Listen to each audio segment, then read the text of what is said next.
చేస్తాం. లేదు ఇప్పుడు అన్నీ చేస్తాం. 10 పంపులు రన్ చేస్తాం, 2 టీఎంసీ రన్ చేస్తాం, ట్విన్ టన్నెల్స్ని కంప్లీట్ చేస్తాం. కర్వెన కానీ ఉదండాపూర్ కానీ అన్ని రిజర్వాయర్లు ఎన్ని ఉన్నాయో అన్నిటినీ క్లియర్ చేస్తాం. 90 టీఎంసీలకి నీటి కేటాయింపులను కూడా తీసుకొస్తాం.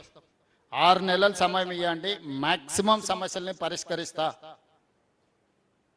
డిసెంబర్ లోపల మెజారిటీ ఇష్యూస్ మన జిల్లాలో కృష్ణానది మీద ఉన్న సమస్యల్ని చర్చల ద్వారా పరిష్కరిస్తా. చిల్లర మాటకు మా ప్రభుత్వంలో తావు లేదు. ఎవరు ఏమన్నా అనుకోని పరిష్కారం కోసం ఆఖరి నిమిషం వరకు ప్రయత్నం చేస్తాం.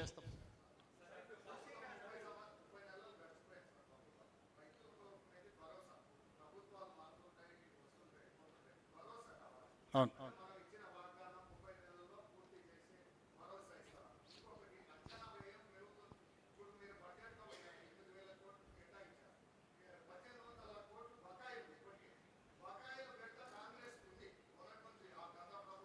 ఏ దాంట్లో బకాయిలు?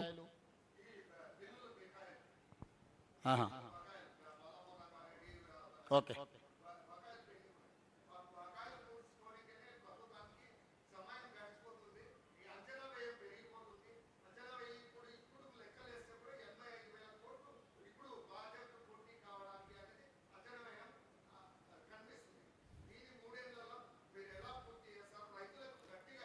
మీ పేరేం పేరు? అశోక్ కుమార్. అశోక్, ఇంత స్టడీ చేసినావు కదా, ఎట్లా చేస్తే పరిష్కారం బాగుంటుందో నీ సలహా మొత్తం పూర్తి మీ అడ్వైస్ ప్రకారం మేము ముందుకెళ్దాము. అదే ఎట్లా చేద్దామో ఇప్పుడు మన జిల్లా గురించి సంపూర్ణమైన అవగాహన ఉన్నది. ఇంత లోతుగా స్టడీ చేసినావు కదా, నువ్వు ఇచ్చే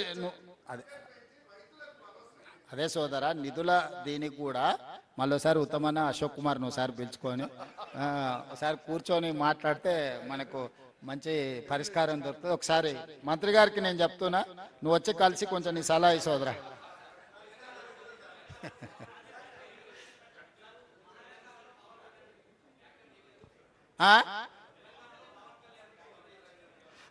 పవన్ కళ్యాణ్ గారు మా ప్రశ్నించిండ్రు, పొన్నం ప్రభాకర్ గారు జవాబు చెప్పిండ్రు. ఇక మన ఇద్దరికి ఎందుకు శ్రమ?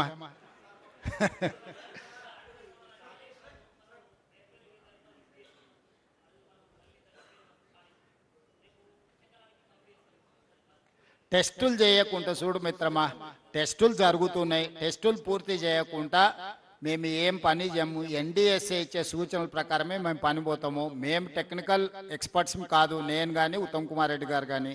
మేము పొలిటికల్ ఎగ్జిక్యూటివ్స్మి.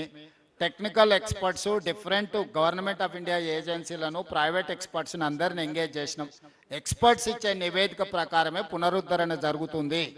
కేసీఆర్ ఉరికిండానో, హరీష్ రావు అరిసిండానో, అర్ధరాత్రి అర్ధాంతరంగా మళ్ళా చేస్తే గదే అవుతుంది. అందుకే చెప్తున్నా, దానికి ఎన్డీఎస్ఏ రిపోర్ట్లు, మిగతా అన్ని ఏజెన్సీలు ఇచ్చిన రిపోర్ట్లు తీసుకున్న తర్వాతనే పూర్తి చేస్తాము. ఈరోజు మేము 9/18 కూడా ఏ విధంగా ముందుకు తీసుకెళ్లాలో మహారాష్ట్రతో ప్రయత్నం చేస్తున్నాం. మహారాష్ట్ర ముఖ్యమంత్రి గారు తప్పించుకొని తిరుగుతున్నారు. బండి సంజయ్ గారు నీకు శాత కాకపోతే, నీకు శాతనైతే లేదని చెప్తున్నా బండి సంజయ్ గారికి, కిషన్ రెడ్డికి.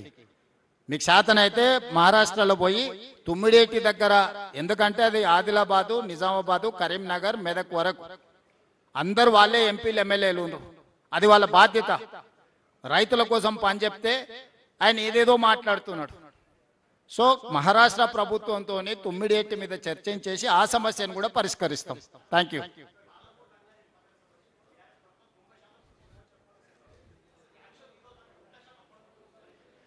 ఇప్పుడున్న దాని ప్రకారం 50-52% పనులైనాయి. దీని మీద ఇప్పుడున్న ఈ ఏదైతే ఈ ఫేజ్లో ట్రంక్ లైన్స్ వీటిని చేయడానికి ఒక 1 ఇయర్లో మేము ఆల్అవుట్ ఎఫర్ట్స్ పెడితే ఈ మేజర్ వర్క్ అయిపోద్ది. ఎందుకంటే డిస్ట్రిబ్యూటరీస్ చేయకుండా, ఉద్దండాపూర్ నుంచి లక్ష్మీదేవిపల్లికి తీసుకెళ్లకుండా, పాలమూరు జిల్లా ప్రాజెక్టుల మీద చర్చ అసంపూర్తి. ఇప్పుడు ఏదైతే హెడ్ వర్క్స్ నుంచి ఉద్దండాపూర్ వరకు తీసుకొచ్చే వర్క్లను 1 ఇయర్ లోపల రిజర్వాయర్ల నుంచి మొత్తం పంపులు, లిఫ్టులు, రిజర్వాయర్లు, ట్విన్ టనెల్స్ అన్నిటినీ పరిష్కరించడానికి ఒక పక్క కార్యాచరణతో వస్తున్నాం. నెక్స్ట్ జూన్ ఈ టైంకి వాటి 100% పూర్తి చేస్తాం.